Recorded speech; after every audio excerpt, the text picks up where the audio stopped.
Muy buenas tardes para todos.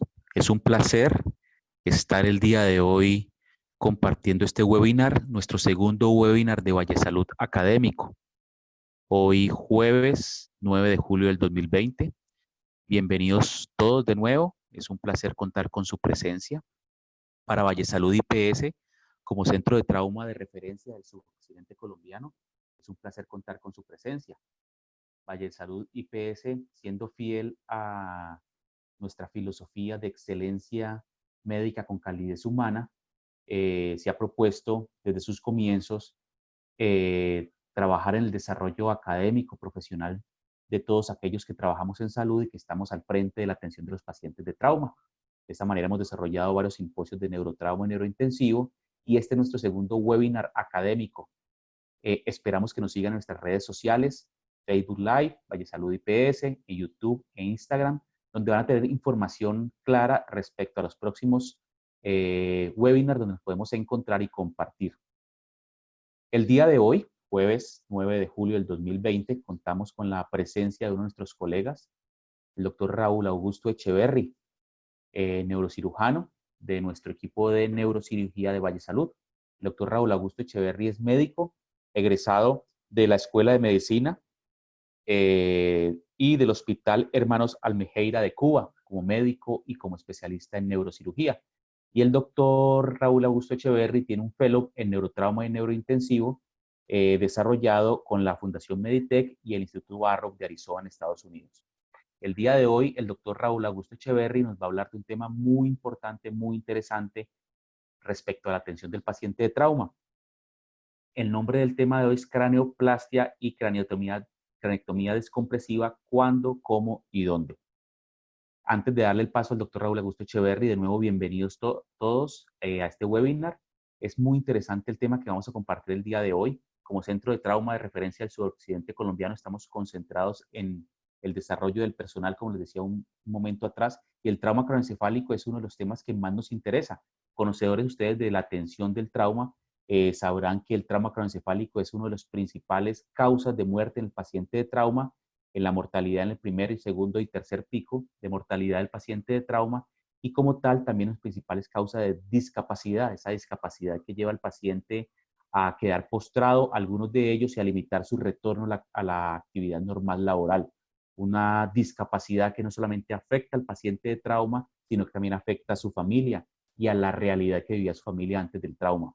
Por eso, conductas quirúrgicas realizadas en el momento justo, al paciente justo, con el equipo, el personal capacitado en el centro de trauma para ello, va a hacer la diferencia de esos pacientes.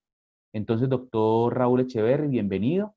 Bienvenidos a todos de nuevo. Gracias por estar aquí y esperamos escuchar en la tarde de hoy. Antes de dejarlos, les recuerdo las preguntas que tengan, por favor escríbanlas en el chat, que al final de la conferencia el doctor Raúl Echeverry va a estar dispuesto a responderlas. Nos pueden seguir también, como les decía minutos atrás, en Facebook Live. Pueden compartirlo con todos sus colegas para que el día de hoy estén enterados pues, de este tema tan interesante. Bienvenido, doctor Raúl, y un placer tenerlo con nosotros. Hola, buenas tardes a todos. Gracias al doctor José Luis Castillo por la presentación y a todas las personas que se encuentran en el día de hoy acompañándonos durante este webinar, en el cual pretendemos conversar un poco con cada uno de ustedes sobre craneectomía descompresiva y craneoplastia.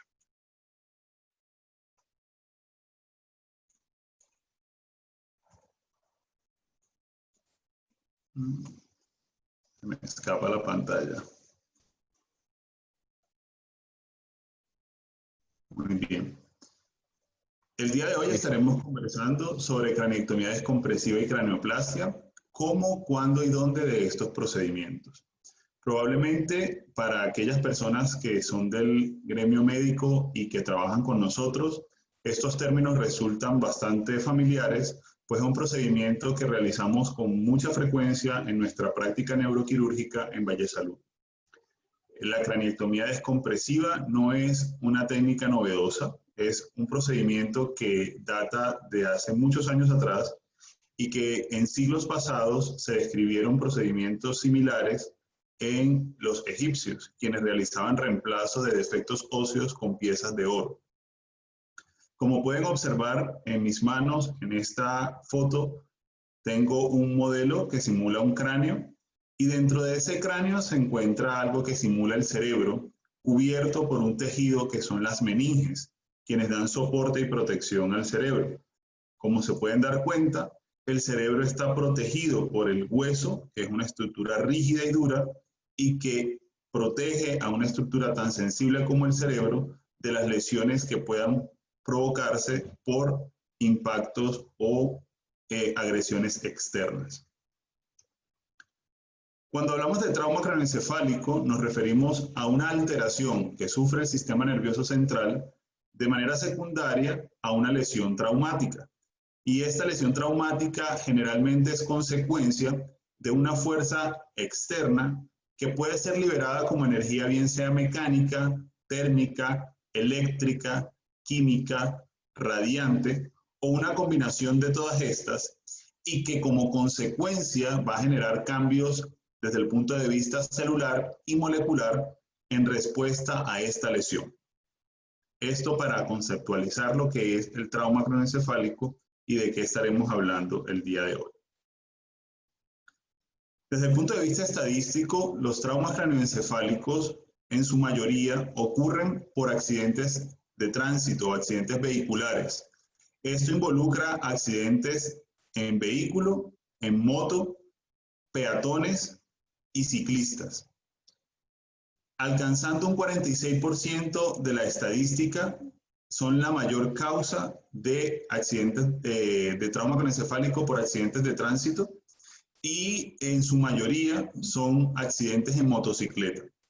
Es importante este dato porque estoy seguro que una buena parte de todos quienes nos escuchan o nos acompañan en el día de hoy pueden utilizar este medio de transporte y es importante que sepan y entiendan que la motocicleta, si no se utiliza de manera correcta, con todas las medidas de prevención, el uso de casco y el respeto de las normas de tránsito, puede desarrollarse un trauma craneoencefálico severo con todas las implicaciones que vamos a conocer.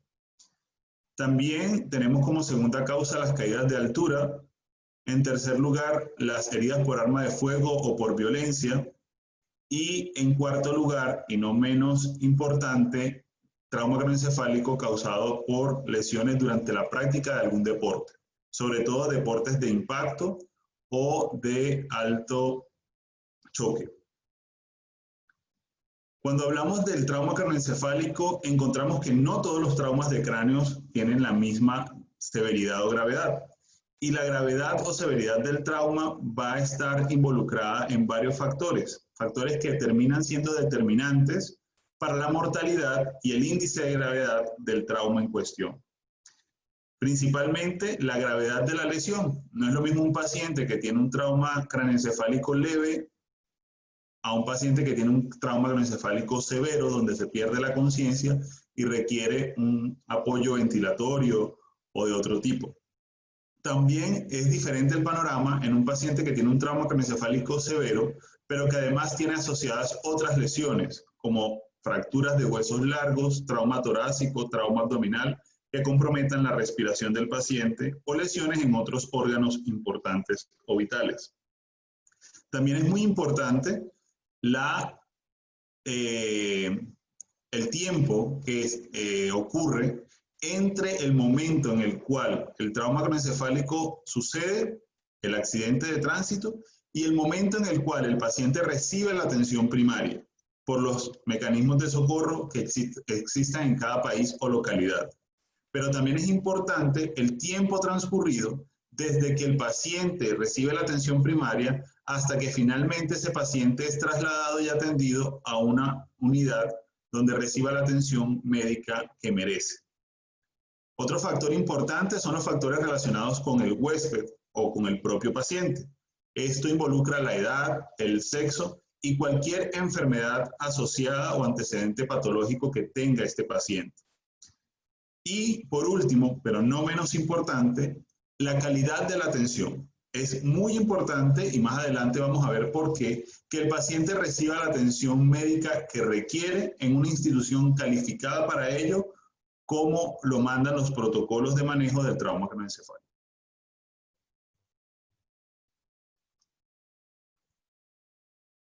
De este modo, en el año 2014, el Gobierno Nacional, a través del Ministerio de Salud, desarrolló las guías de práctica clínica para el manejo del trauma craneoencefálico en Colombia, las cuales se encuentran disponibles en la página web del Ministerio de Salud Colombia. Esto permitió direccionar o guiar la manera de tratar el trauma craneoencefálico en Colombia y de esta manera servir de guía para todas las instituciones a nivel nacional.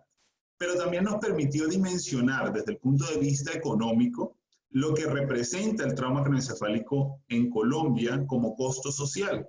Y es que se encontró que el costo real pagado al sistema de indemnización por muerte de pacientes con trauma craneoencefálico ronda aproximadamente los $150.000 por número de muertos con trauma craneoencefálico. Estamos hablando que en promedio mueren unas 2.500 personas al año por trauma craneoencefálico severo y cada una de ellas implica un costo de $150.000. Aquí no está involucrado el costo que tiene el sistema de salud los pacientes con trauma craneoencefálico leve y los pacientes con trauma craneoencefálico moderado y aquellos pacientes con trauma craneoencefálico severo que finalmente no mueren. Entonces imaginemos el costo que esto tiene real a nuestro sistema de salud y que cómo afecta socialmente nuestra dinámica como país. Por otro lado, también recalcar el papel de la Brain Trauma Foundation, que es una organización a nivel mundial que se dedica al diseño de estas guías de manejo para el trauma craneoencefálico severo, previo al estudio y análisis de cuánto material literario aparece con recomendaciones de manejo en los diferentes tópicos del trauma craneoencefálico, haciendo una depuración de este material y llevando a nuestras manos una guía de manejo del trauma craneoencefálico severo, mostrando los niveles de evidencia con recomendaciones para cada uno de los puntos de manejo del trauma, incluida la cranectomía descompresiva, de lo cual hablaremos hoy. Otro artículo del cual quiero hacer referencia y para lo que nos guiamos en la charla de hoy es este que fue publicado recientemente en el Journal de Neurociencias Prácticas Rurales y que es un estudio que permitió a un grupo de expertos a nivel nacional hacer un análisis de cómo debía ser manejado el trauma craneoencefálico en las diferentes o en los diferentes contextos, dependiendo de dónde se encuentra el paciente. Pues no son las mismas condiciones la que puede tener un paciente que tiene un accidente de tránsito en el centro de Cali a un paciente que sufra un trauma craneoencefálico severo en una zona rural lejos de la capital. Cuando hablamos del trauma craneoencefálico, debemos entender que existen tres grupos de este tipo de pacientes. En esos tres grupos encontramos pacientes a los que consideramos graves o críticamente enfermos, que representan un 5% de los traumas craneoencefálicos, pero que pueden llegar a representar hasta el 50% de las muertes por esta entidad. Y es que la mortalidad de causa inmediata en estos pacientes generalmente ocurre porque poco después del trauma hay lesiones severas e irreparables como la ruptura cardíaca o la lesión de grandes vasos sanguíneos, generalmente arterial. Por lo tanto, es importante tener en cuenta que a pesar de que la gravedad en estos pacientes sea un porcentaje pequeño en relación al 100%, la probabilidad de morir por un trauma craneoencefálico grave es del 50% aproximadamente. Luego tenemos otro grupo de pacientes que son aquellos a quienes consideramos pacientes moderados o urgentes, que pueden representar entre el 10 y el 15% de los accidentes de tránsito, pero que representan el 30% de las muertes. Estos pacientes generalmente pueden presentar complicaciones que llevan a la muerte durante las primeras 6 horas debido a hemorragias de órganos abdominales o lesiones intracraneales graves. Entre más lejos se encuentra el paciente de un establecimiento o institución que brinde la atención necesaria, mayor es el riesgo de morir de estos pacientes. Y por último, pero no menos despreciable, también tenemos un grupo muy importante de pacientes que es aquellos que sufren un trauma craneoencefálico leve o pacientes que consideramos no urgentes, que puede representar el 80% de esta población, pero que representan un 20% de las muertes. Y eso ocurre generalmente días o semanas posterior al accidente debido a infecciones o fallas múltiples de órganos que ocurren de manera tardía. Analizando un poco la situación a nivel nacional en Colombia, tenemos algunos datos del Instituto Nacional de Estadística que nos permite analizar cómo fue el comportamiento de esta entidad. Y vemos cómo en este año que tomamos de referencia, que fue el año 2016, encontramos que hubo heridos en accidentes de tránsito en un 42%, hubo muertos en un 1.7% y solo daños en la mayoría de ellos.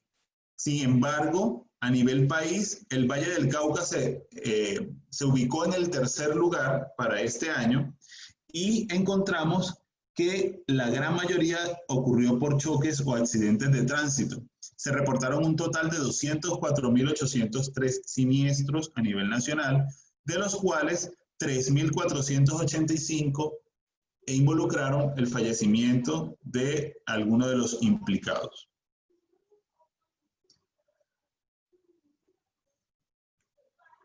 Aquí analizando estadísticas de este mismo año, encontramos que a nivel de accidentes por motocicleta fueron aproximadamente 3.095 pacientes, seguido de peatones que se encontraron involucrados en algún tipo de accidente, 1.658. Y en su mayoría, como habíamos hablado, accidentes de tránsito, siendo esta la principal causa de trauma craneoencefálico.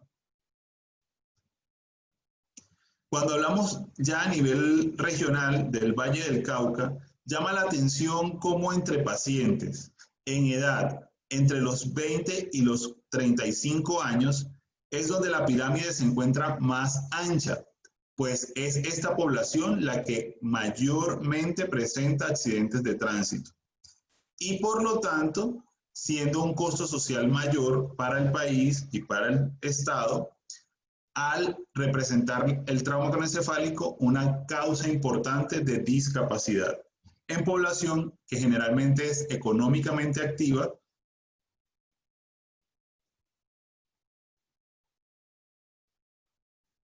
Luego acá, en el año 2017, vemos que el comportamiento es similar, pero llama la atención que la pirámide es más ancha en población aún más joven, o sea, entre los 15 y los 25 años.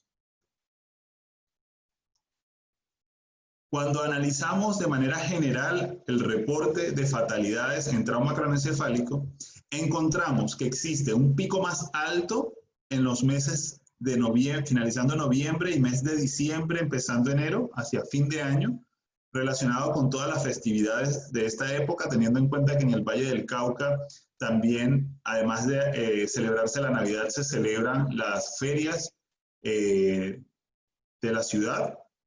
Y encontramos que también existe, cuando hacemos un análisis en la semana, un repunte hacia el fin de semana, jueves, viernes y sábado y domingo. Son los días de mayor índice de accidentalidad. Y luego, cuando hacemos un análisis horario, encontramos que la mayoría de los accidentes ocurren en horas de la noche hacia la madrugada. Por lo tanto, las posibilidades de que usted sufra un accidente de tránsito en diciembre, hacia un fin de semana y en horas de la madrugada terminan siendo bastante altas. Entrando ya en contexto de lo que nos llama a conversar el día de hoy, hablaremos de la craneectomía descompresiva. Y cuando hablamos de descompresión craneal, nos estamos refiriendo a un procedimiento realizado por un neurocirujano en el cual extraemos parte del cráneo para aumentar la capacidad que tiene esa bóveda craneal de tolerar aumentos de volumen en sus diferentes componentes, mayormente o predominantemente del tejido cerebral. ¿Cómo funciona eso? Dentro del cráneo existen tres componentes principales: el cerebro o el tejido cerebral, que en su interior y alrededor de él contiene un líquido llamado líquido cefalorraquídeo y que que le brinda protección. Además, posee vasos sanguíneos que tienen sangre arterial y venosa. Estos son los componentes principales que tenemos o encontramos dentro del cráneo.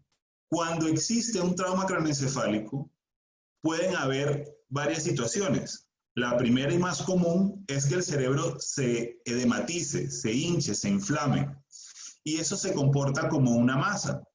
El cerebro entonces, inflamado, edematizado, no tiene hacia dónde expandirse debido a que se encuentra dentro del cráneo, que es una cavidad rígida. Por lo tanto, empieza a sacrificar el líquido cefalorraquídeo, que es ese líquido que lo protege.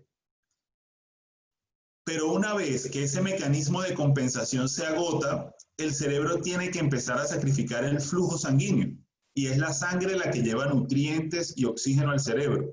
Por lo tanto, en la medida en que aumenta la inflamación o edema cerebral, también estará aumentando la posibilidad de que el paciente pueda fallecer o tener complicaciones severas, producto de todo este proceso que está ocurriendo dentro del cráneo.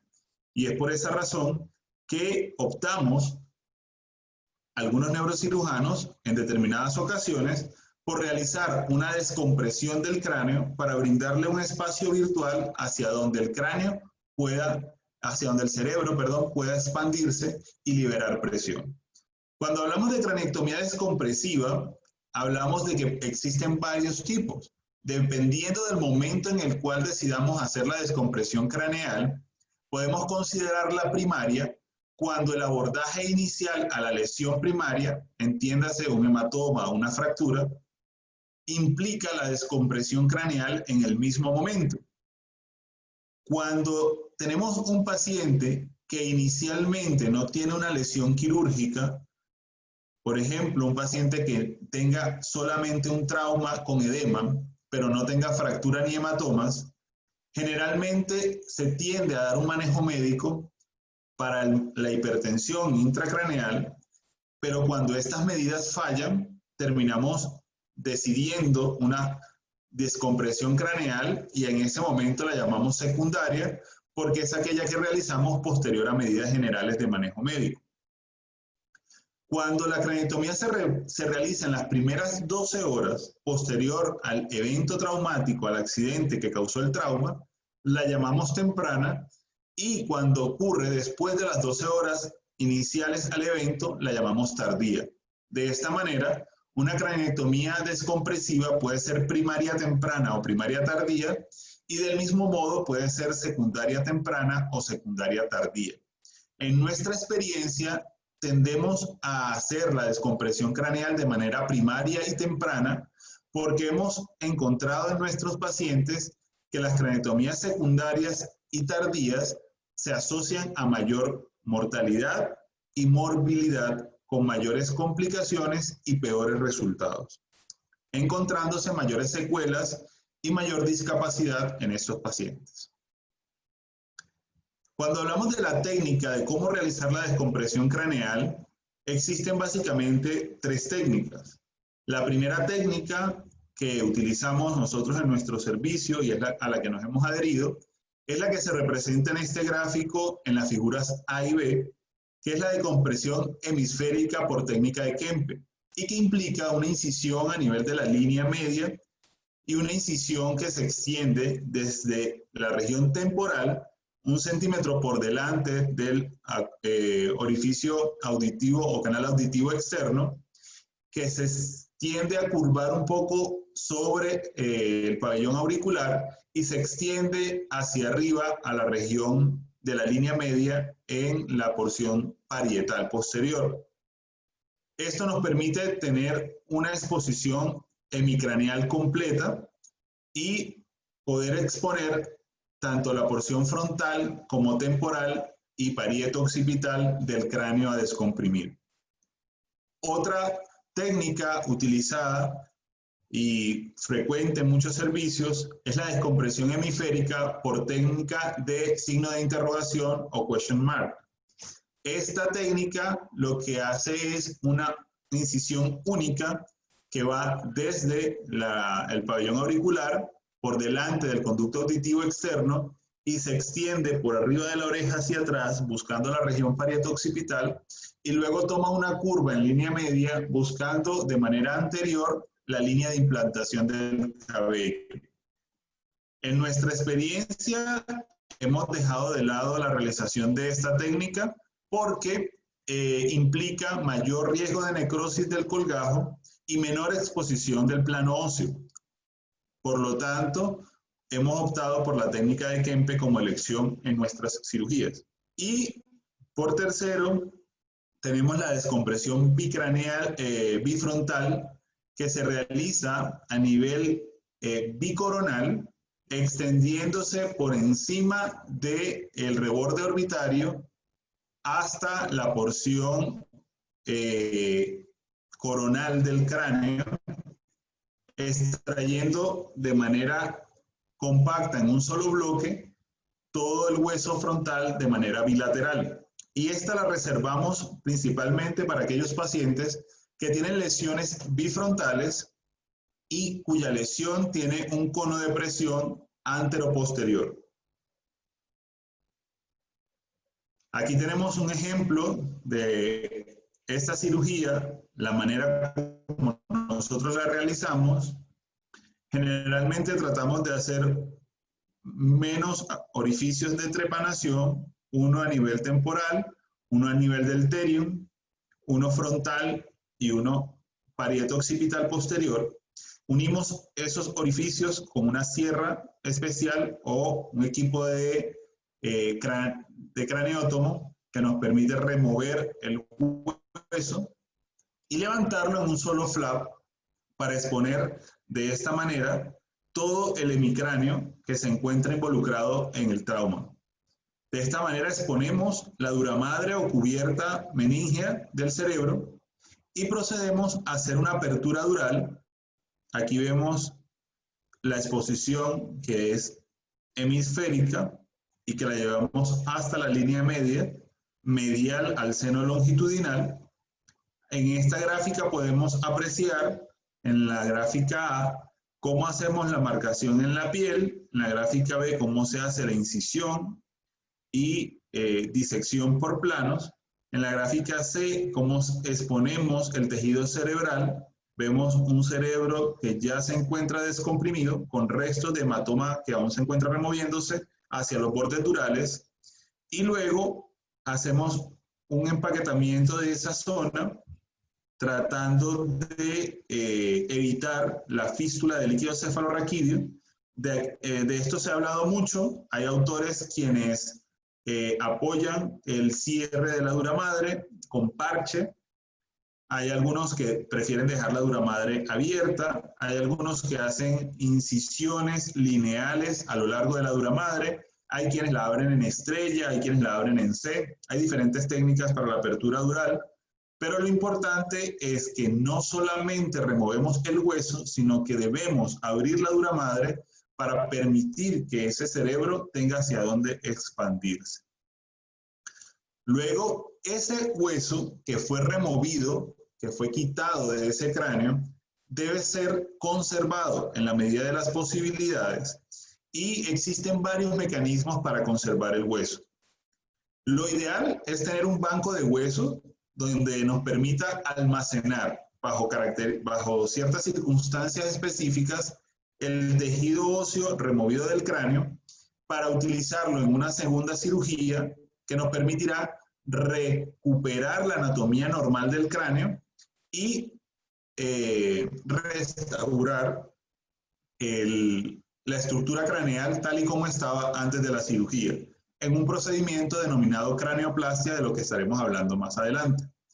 En caso de no contar con un banco de hueso, existen lugares donde también en convenios internos con un banco de sangre se almacena de manera transitoria el tejido guardado bajo características bien específicas para ser utilizado más adelante. En caso de no contar con ninguno de estos, la tercera opción utilizada es guardar el hueso dentro del mismo cuerpo del paciente. En nuestro caso, tendemos a guardar el hueso en un bolsillo o en una cavidad que creamos a nivel del abdomen por encima de la fascia muscular y por debajo de la grasa abdominal. Guardamos allí el hueso y esperamos tener la oportunidad de que una vez el paciente se encuentre recuperado, poder realizar la craneoplastia. Aquí mostramos otra gráfica de otro de nuestros pacientes, un ejemplo de cómo realizar la craneectomía descompresiva bicoronal, cómo removemos todo el hueso frontal de ambos lados, extendiendo siempre la descompresión bien hacia la base del temporal de ambos lados. Algunas personas o algunos cirujanos prefieren mantener el hueso que se encuentra sobre el seno longitudinal. Otros finalmente definen o deciden removerlo en un solo bloque, teniendo siempre cuidado de no lesionar el seno longitudinal o en caso de lesión, ligarlo anteriormente. ¿Cuáles son las indicaciones y en qué momento realizamos esta descompresión craneal? Básicamente, cuando tenemos pacientes con hipertensión intracraneal resistente al tratamiento médico, pacientes con accidentes cerebrovasculares, mayormente de causa isquémica, traumas craneoencefálicos, como es la mayoría de nuestros pacientes, hemorragia subaracnoidea que pueda generar edema, por supuesto, en algunos tumores que tienen gran edema asociado, en hematomas intracerebrales extensos, en procesos infecciosos también que generen edema e inflamación, como algunas otras menos frecuentes. ¿Y qué problemas pueden presentarse después de haber realizado esta cirugía? Existen algunas colecciones subdurales, como los hematomas o higromas. También se puede presentar hidrocefalia como una complicación o como un problema secundario a esta cirugía, que no es más que la acumulación de ese líquido cefalorraquídeo del cual hablamos al principio. También se pueden presentar infartos cerebrales teniendo en cuenta que se manipulan estructuras vasculares importantes. Pueden aparecer procesos infecciosos como son las meningitis, los abscesos y no menos frecuente las heridas quirúrgicas infectadas o infección del sitio operatorio. Otra complicación frecuente son las fístulas de líquido cefalorraquídeo, debido a que nosotros debemos abrir la dura madre para permitir la expansión del cráneo. Las convulsiones secundarias al trauma también suelen ser frecuentes y el síndrome postcraneectomía que puede llevar a una mortalidad entre el 13.5 y el 90%.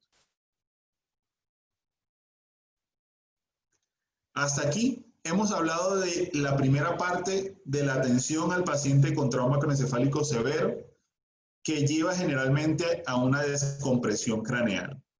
Pero como podemos darnos cuenta, no podemos dejar la atención del paciente en solamente descomprimir el cráneo, porque esta medida tomada en el momento adecuado, en el lugar adecuado y por el personal adecuado, generalmente permitirá que el paciente tenga una sobrevida mayor, con una menor morbilidad y con una disminución significativa en la tasa de mortalidad.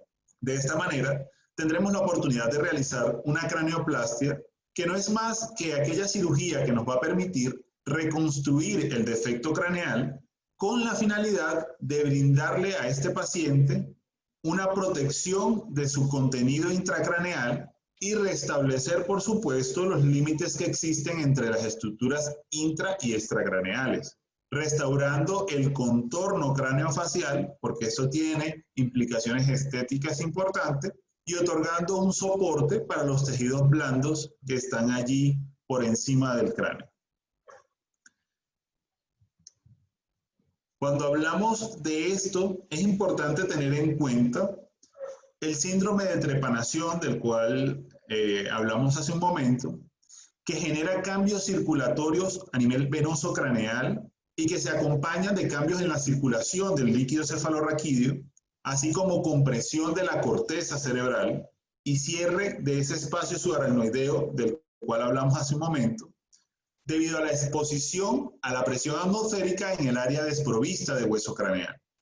Como encontramos acá en esta foto, un paciente a quien se le realizó una craneectomía descompresiva que por alguna razón no le pudo ser colocado el hueso en ese momento, que se encuentra en un proceso de recuperación, y vemos cómo la presión que genera, la presión atmosférica sobre ese encéfalo que se encuentra despropuesto de hueso en ese espacio, termina comprimiendo el cerebro y generando presión sobre ese tejido. Eso genera síntomas tales como fatiga, dolor en el sitio del defecto, aprehensión, cefalea e intolerancia a la vibración y mareos. Todos estos síntomas que pueden ir desde ser leves hasta síntomas severos que pueden llegar a postrar al paciente. Cuando decidimos realizar una descompresión craneal, pues nosotros siempre buscamos la manera de que el implante tenga las características que lo hacen perfecto o que lo hacen el más óptimo para el paciente. Eso implica que debe ser un implante biocompatible, que debe ser fácil de fabricar, que debe ser biomecánicamente estable, que sea radiolúcido, que sea mal conductor térmico, porque no queremos un implante que se sobrecaliente y genere calor sobre el tejido cerebral, que sea potencialmente osteogénico, o sea, que se integre de buena manera con el cráneo, que sea compatible con estudios de imágenes, resonancia magnética, tomografía, porque más adelante tendremos que estudiar al paciente y ver cómo se comporta la integración de ese implante.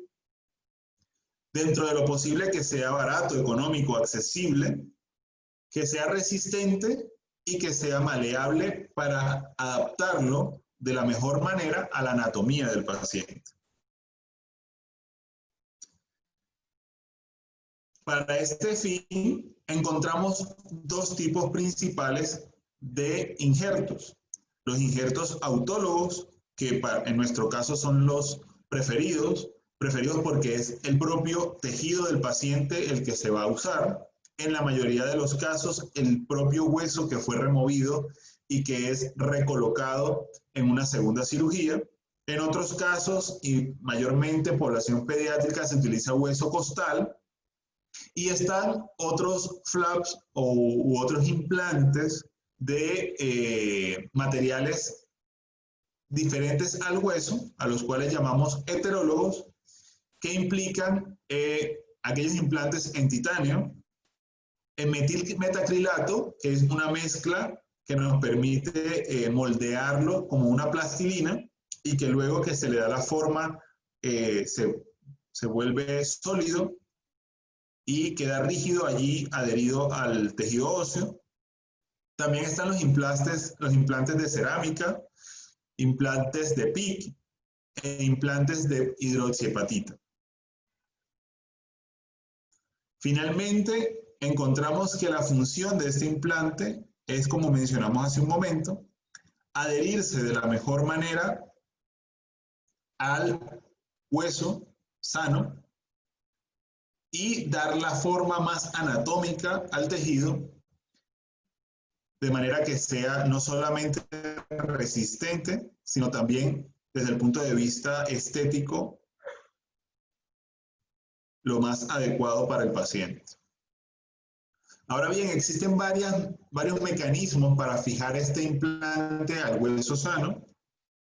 Podemos utilizar placas con mini tornillos que permiten fijar el flap o implante al hueso sano, o podemos utilizar dispositivos similares a este, como el Cranial Lock, que nos permite de una manera muy sencilla fijar el flap óseo a el hueso que ha sido removido. Y quiero hacer una breve muestra de cómo ese cráneo que fue descomprimido y que debe ser reestructurado puede ser fijado con dispositivos como este que permitan fijar el hueso al cráneo de una manera muy sencilla y reestructurar la anatomía normal de nuestro paciente.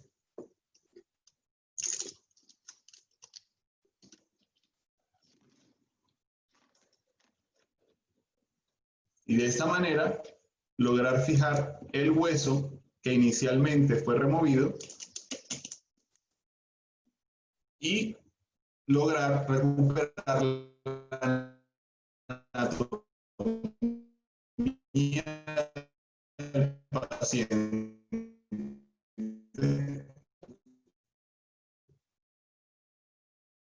Experiencias en este tipo de cirugías. En este caso, un paciente joven quien sufrió un trauma craneoencefálico severo con un hematoma subdural extenso, importante, que fue removido quirúrgicamente. Aquí el momento en el cual abrimos la dura madre y exponemos el cerebro que se encontraba lesionado. Y a pesar de la magnitud de la lesión, del largo tiempo que este paciente permaneció en una unidad de cuidados intensivos, que fue casi de 3 semanas, del largo tiempo de ventilación mecánica que requirió, que fue casi de 10 días, y de toda la magnitud de la lesión, un paciente que finalmente requirió una craneoplastia, como lo vemos acá en el cuadrante inferior, con un implante realizado a la medida. Para este fin se tomó una tomografía de cortes finos que permitió hacer un diseño anatómico ajustado al tamaño del defecto craneal del paciente. Lo ideal hubiese sido poder realizar lo que está aquí en la foto de arriba, que era colocar exactamente el hueso del paciente, como lo hicimos en otro paciente, pero en él puntualmente se presentó una infección del sitio operatorio y fue necesario descartar el hueso original del paciente, pero semanas después, exactamente 7 semanas después, logramos realizar una craneoplastia con un implante a la medida del paciente, y acá vimos a nuestro paciente en consulta, recuperado totalmente, incorporado a sus actividades habituales, sin ningún déficit motor ni sensitivo, con una muy buena calidad de vida. Ese no es un caso aislado, esa es por suerte, la realidad de la mayoría de nuestros pacientes que son sometidos a este procedimiento. Aquí tenemos el reporte de este tipo de casos en el reporte anual de Global Neuro. Y aquí tenemos otros pacientes que también fueron operados de este tipo de procedimiento, con traumas craneoencefálicos severos, en los cuales encontramos una recuperación muy satisfactoria, pacientes sin secuelas motoras, con una buena calidad de vida posterior al accidente. Acá en el extremo derecho un paciente joven de 20 años, y acá en el extremo izquierdo un paciente ya de la 6ª década de la vida, donde vemos que una cirugía realizada de manera oportuna, en el lugar indicado y por profesionales preparados, nos va a brindar buenos resultados. Independientemente de la edad y la comorbilidad que pueda tener el paciente, siempre debemos apostar por brindarle al paciente la mejor opción para su sobrevida y disminuir la morbilidad asociada. En conclusión, compartir con ustedes que la craneectomía descompresiva no es una técnica nueva, ya que fue descrita hace muchos años para el manejo de la presión intracraneal elevada. Además que la craneectomía descompresiva es una medida terapéutica de segundo nivel para el control de la hipertensión intracraneal, que la indicación de descompresión craneal debe ser individualizada y particularizada en cada paciente, teniendo en cuenta la morbilidad asociada, las lesiones que pueda presentar el paciente, obviamente la experiencia del equipo de tratamiento, y que la decisión siempre debe ser tomada y consensuada, al menos entre un médico intensivista y el neurocirujano. que la craneoplastia pretende corregir un defecto craneal existente, independientemente de cualquiera que sea el motivo, bien sea cosmético o porque exista un síndrome de Trefina, pero que finalmente lo que pretende es proteger el cerebro que se encuentra allí debajo de ese defecto y corregir los cambios de presión que pueden ocurrir en ese cerebro. Están descritas diversas técnicas y materiales disponibles para realizar la reconstrucción craneal y es bueno conocerlos y entender cómo funcionan cada uno de ellos. Y también es importante saber que la reconstrucción craneal no es una receta de cocina, no es algo que aplique de igual manera para todos los pacientes. Por lo tanto, siempre debemos adaptarla a las condiciones del paciente y es necesario siempre continuar en el desarrollo de nuevos materiales que nos permitan acercarnos al material de reconstrucción ideal, el cual aún no existe, pero en que la ciencia va trabajando. Finalmente, dar las gracias a todos ustedes por su acompañamiento, por su interés en este tema y espero que toda esta charla haya sido de provecho y de interés para cada uno de ustedes, independientemente de que sean trabajadores o no de la salud. Y ahora estoy dispuesto a conocer cada una de sus preguntas o inquietudes en este tema. Muchas gracias. Doctor Echeverry, buenas tardes y muchas gracias por la excelente conferencia. Fue muy claro con el concepto de craneotomía descompresiva y de craneoplastia como tal. Muchas gracias. Comparto con usted e invito a los demás colegas y compañeros que se encuentran en esta conferencia, hagan sus preguntas a través del chat para compartir sus preguntas con el doctor Echeverry. Había una pregunta hace un rato si iba a quedar esta conferencia grabada. Así es, en el Facebook Live de Valle Salud IPS, ahí la pueden encontrar. La primera pregunta que tengo para usted, me dice por aquí uno de los colegas, que si nos puede aclarar cuáles son las contraindicaciones absolutas y contraindicaciones relativas de la craneotomía descompresiva. Bueno, cuando hablamos de contraindicaciones de la craneotomía descompresiva, básicamente nosotros evitamos hacer una descompresión craneal en un paciente que tenga una lesión cerebral tan severa que ya de antemano podamos presuponer que no va a haber una recuperación adecuada. Por ejemplo, pacientes con escala de Glasgow de 3 puntos, pacientes que tengan una midriasis sostenida, bilateral, pacientes que se encuentren posterior a las 24 horas de ocurrido el trauma, pacientes que tengan lesiones asociadas de gran magnitud que comprometan la vida del paciente. Básicamente son esas las contraindicaciones para la descompresión craneal. Perfecto, doctor Raúl. Una segunda pregunta. Bueno, hay muchas felicitaciones por aquí para usted. Que excelente la conferencia, que muy clara. Dice otro colega que ¿qué manejo le dan a las fístulas del líquido cefalorraquídeo? La fístula del líquido cefalorraquídeo es una de las complicaciones más frecuentes en la descompresión craneal. Yo siempre digo que uno como cirujano, cuando va a realizar la descompresión craneal, debe pensar en que después de la descompresión va a venir la craneoplastia y debemos dejar preparado el camino para realizar un segundo procedimiento en las mejores condiciones posibles. Tener siempre en cuenta que el tiempo que transcurra entre la descompresión craneal y la craneoplastia, entre mayor sea, mayor fibrosis va a haber allí y por lo tanto las posibilidades de que al momento de la craneoplastia se presenten sangrados, se presente ruptura de los tejidos es mayor.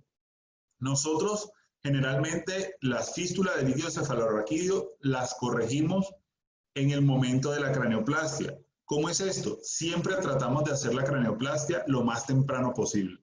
Como pudieron ver, todos los pacientes que presenté hace un momento, fueron solo 3 o 4, se le realizó la craneoplastia antes de darle alta, antes de salir de nuestra institución. Quiere decir que el paciente llegó, se descomprimió, se recuperó, pasó a piso de hospitalización y una vez que el paciente se encontraba libre de infección y en buenas condiciones neurológicas, se realizó la craneoplastia con reconstrucción del cráneo que fue descomprimido.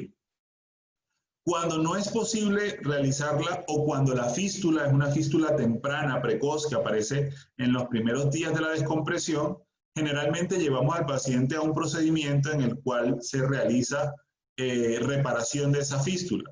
¿Cómo la realizamos? La podemos realizar con un parche dural heterólogo, o sea, un parche artificial externo, o de no contar con ello, lo podemos realizar con un parche de fascia lata, o muchas veces usamos también pericráneo. Cualquiera de estos tejidos nos han servido y han sido útiles en la reparación de la fístula del líquido cefalorraquídeo. En algunas ocasiones también solemos utilizar acetazolamida, aunque no es una práctica habitual en nuestro servicio. Y en algunas ocasiones también optamos por colocar un sistema de drenaje de líquido cefalorraquídeo a nivel lumbar o espinal, dependiendo de las características del paciente y de que sea una fístula de alto o de bajo gasto.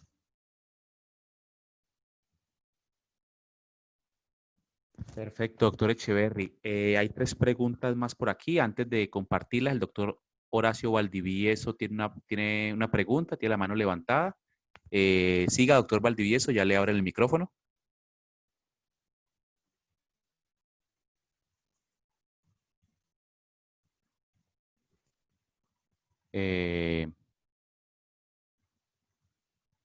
Doctor Valdivieso, ¿tiene micrófono? Bueno, mientras resolvemos esto, tengo otras preguntas. Doctor Echeverry, ¿qué tiempo debe transcurrir entre la craneoplastia y entre la craneotomía descompresiva y la craneoplastia? Pregunta por acá. Ok, muy buena pregunta. Creo que la respuesta es el menor tiempo posible. Y eso es independiente en cada paciente. Lo ideal es poder colocar el flap o hacer la reconstrucción craneal una vez el proceso inflamatorio cerebral ha pasado y el cerebro se encuentra en condiciones de normotensión. Esto hay pacientes que en 15 días lo logran, en 3 semanas lo logran. Hay pacientes que desarrollan hidrocefalia, que desarrollan infección, que desarrollan una serie de complicaciones o problemas secundarios y que impiden realizar la craneoplastia de manera pronta. Pero en nuestro servicio y en nuestra práctica diaria, siempre tratamos de hacer la craneoplastia lo más cerca posible a la descompresión craneal. Por lo tanto, el tiempo debe ser individualizado en cada paciente. Si yo tengo a los 15 días un paciente que fue descomprimido en buenas condiciones neurológicas, con un cerebro que ya logró volver a la cavidad craneal, no tengo hidrocefalia ni tengo infección, ese va a ser el lugar y el momento adecuado para realizar la reconstrucción del cráneo. Perfecto, doctor. Otra pregunta del público. ¿En qué momento, cuál es el tiempo en el que se debe drenar el hematoma intraparenquimatoso? Ok, con respecto al drenaje de los hematomas intraparenquimatosos, hay mucha controversia y pueden encontrar diferentes opiniones en diferentes especialistas. Primera condición a tener en cuenta, el tamaño del hematoma intraparenquimatoso y el estado neurológico del paciente. Existe una correlación clínica entre el hematoma intraparenquimatoso y las características clínicas del paciente. Si yo tengo un hematoma pequeño y el paciente está muy deteriorado neurológicamente, generalmente trato de buscar qué otras cosas pueden estar jugando en contra del paciente para ese deterioro neurológico. Si el hematoma es un hematoma muy grande o independientemente del tamaño, es un hematoma que está cortical, generalmente yo prefiero drenar el hematoma. Muchas veces inicialmente son contusiones que se encuentran dispersas y pequeñas, y también en el protocolo de manejo de nuestra institución hemos estandarizado hacer una tomografía de cráneo control 6 horas posterior a la tomografía inicial, porque estas lesiones pueden llegar a crecer y no es infrecuente que encontremos que pequeñas contusiones aisladas terminen uniéndose formando una gran contusión con un foco hemorrágico que va a requerir cirugía. Por lo tanto, el momento es dependiendo del paciente y generalmente a la hora de diagnosticarlo. Hematoma diagnosticado, hematoma que debe ser operado. Y en ese momento de que se toma la decisión, también debemos ir con una idea clara de si ese paciente va a requerir en ese mismo tiempo quirúrgico hacer una descompresión craneal o si solamente con la descompresión craneal que vamos a generar evacuando el hematoma va a ser suficiente para no tener que realizar una descompresión craneal en un segundo tiempo quirúrgico. Y aquí quiero hacer una aclaración o una acotación, porque es algo que me acabo de dar cuenta que no mencioné en la conferencia, pero que es muy importante, y es que cuando hablamos de craneectomía descompresiva debemos tener en cuenta que las dimensiones deben ser no menores a la palma de la mano. Por lo tanto, nosotros sugerimos entre 12 y 15 centímetros de largo y ancho del hueso o flap óseo que vamos a generar. Ok, doctor, perfecto. Antes de continuar con las preguntas, les recuerdo a todos los que nos acompañan el día de hoy que nos sigan en nuestras redes, Facebook, Vallesalud IPS, Instagram. En Facebook queda la conferencia del doctor Echeverry del día de hoy. Recordarles que dentro de 15 días tenemos nuestro webinar. La siguiente pregunta, doctor Echeverry. ¿Existe alguna indicación, algún momento en que se deba cambiar los implantes de la craneoplastia? Buena pregunta, interesante. Los implantes no deben ser cambiados a menos que, uno, el paciente presente infección y en caso de infección toca removerlo. Nos ha pasado en muy pocos pacientes, ahora que me venga a la mente, en 3 años que tenemos en Vallesalud, creo que nos ha ocurrido en 2 o 3 pacientes. Este es un procedimiento que nosotros realizamos con mucha frecuencia, aproximadamente unos 60, 70 casos al año. Y entonces el flap debe ser removido en caso de que exista infección. En caso de que exista una fístula de líquido cefalorraquídeo que deba ser corregida, el flap debe ser removido, pero solamente para la corrección de la fístula y puede ser recolocado en el mismo procedimiento. En caso de que el paciente presente una hidrocefalia tardía, y este es un tema también que es importante tocar porque muchas veces el paciente desarrolla hidrocefalia en el contexto del trauma craneoencefálico, pero cuando nosotros realizamos la craneoplastia, esa hidrocefalia se resuelve. Entonces, generalmente pacientes que presentan hidrocefalia incipiente, nosotros realizamos la craneoplastia y damos un periodo de tiempo prudencial que puede ir entre 3, 7 a 10 días para hacer un control tomográfico y seguimiento clínico del paciente y determinar si ese paciente finalmente va a requerir la colocación de un sistema ventrículo peritoneal o si la hidrocefalia se resuelve con la craneoplastia. Perfecto, doctor. Siguiente pregunta, ¿cuál es el rol de la solución salina hipertónica en este tipo de pacientes? Es importante conocer que la craneectomía descompresiva termina siendo una herramienta o método secundario. El uso de solución hipertónica debe ser tomado siempre en consideración en pacientes con trauma craneoencefálico severo, con edema cerebral, porque finalmente el rol de la solución hipertónica va a ser generar un gradiente de presión que nos permita combatir el edema cerebral que presenta este paciente. Muchas veces esa medida no es suficiente y es por eso que terminamos realizando una craneectomía descompresiva en estos pacientes. Pero también la práctica nos ha demostrado que con el tiempo vamos descubriendo que independientemente de que usemos las soluciones hipertónicas, en determinados pacientes con determinadas características clínicas, con ciertas lesiones, finalmente vamos a terminar descomprimiendo al paciente. Entonces, lejos de querer realizar descompresiones craneales secundarias o tardías, terminamos realizando descompresiones craneales primarias y tempranas. ¿Aló? Perfecto, sí. Siguiente pregunta, doctor Echeverry. Interesante, ¿cuál es la frecuencia y las complicaciones que aparecen en los pacientes con isquemia de reperfusión por descompresión brusca en pacientes con edema grado 3 e isquemia asociada? Buena pregunta.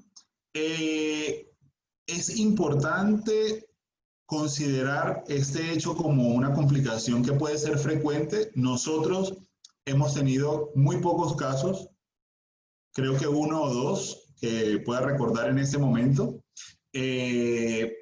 Difícilmente poder definir si realmente es por una descompresión brusca. Nosotros siempre tratamos de, a pesar de que se trate de cirugía de trauma, de ser lo más meticulosos posibles en cada procedimiento y de descomprimir el cráneo, porque una vez que tú levantas el hueso todavía queda la presión generada por la dura madre.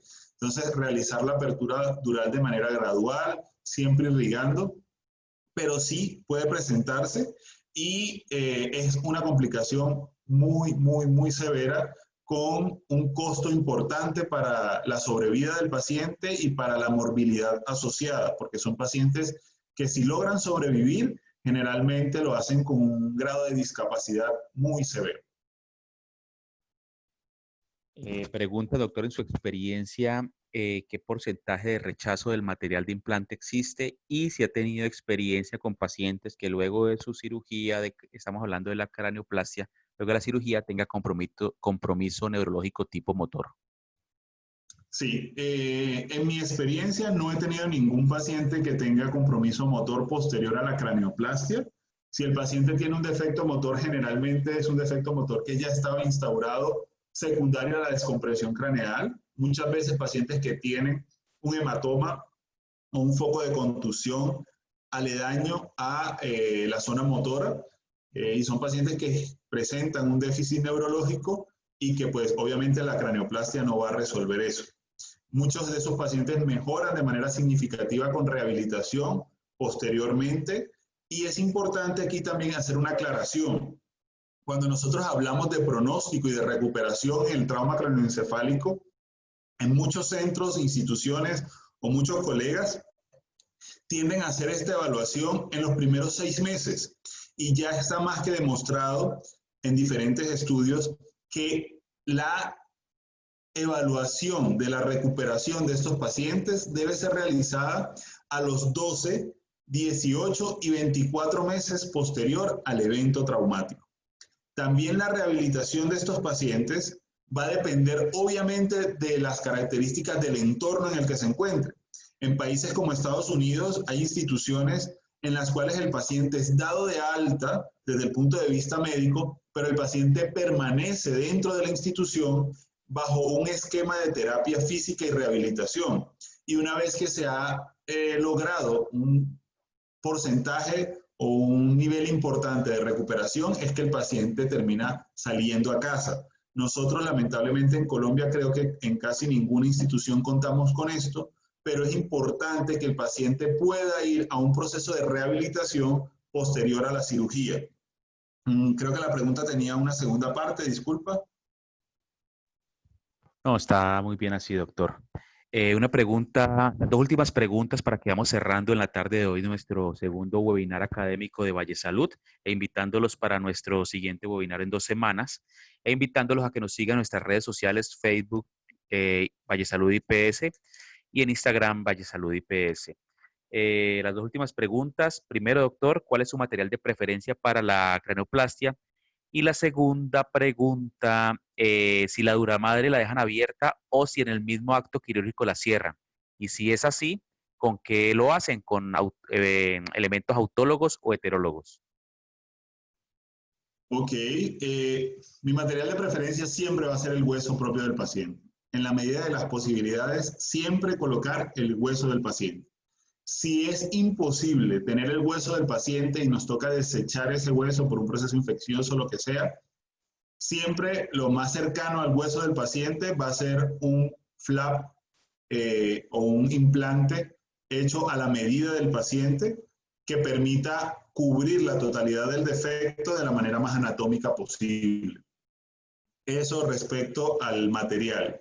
Lo otro con respecto a la fístula del líquido cefalorraquídeo, nosotros siempre tratamos de colocar parche dural al momento de la descompresión para cubrir el defecto. En caso de no tenerlo disponible, no poderlo realizar por alguna razón, porque hay inestabilidad hemodinámica, porque el tamaño del parche no es suficiente, tratamos de colocar algún parche de pericráneo o fascia lata, o en algunos casos en los que la duramadre queda abierta, tratamos de, al momento de realizar la craneoplastia, siempre es importante que el cierre dural sea hermético, porque una fístula de líquido cefalorraquídeo asociada a una cirugía de craneoplastia aumenta exponencialmente el riesgo de infección del sitio operatorio. Perfecto, doctor Echeverry. Muchísimas gracias de nuevo por su excelente conferencia el día de hoy. Muy clara su exposición y muy clara la respuesta a las preguntas. La asistencia de hoy fue espectacular. Tuvimos lleno completo y los esperamos de esta manera para dentro de 2 semanas, jueves 23 de julio, 5 de la tarde, con el doctor y profesor nuestro, doctor Andrés Mariano Rubiano, va a estar con nosotros compartiendo su conferencia Carga de la enfermedad y sistemas de atención en trauma. Así que los esperamos el próximo jueves, 23 de julio, 5 de la tarde, por este mismo sistema, por esta misma red. Y síganos, por favor, en Facebook, Vallesalud IPS, Instagram, Vallesalud IPS. Muchas gracias a todos por estar aquí. Doctor Echeverry, muchísimas gracias por su conferencia el día de hoy y nos seguimos viendo. Gracias a ustedes por la invitación.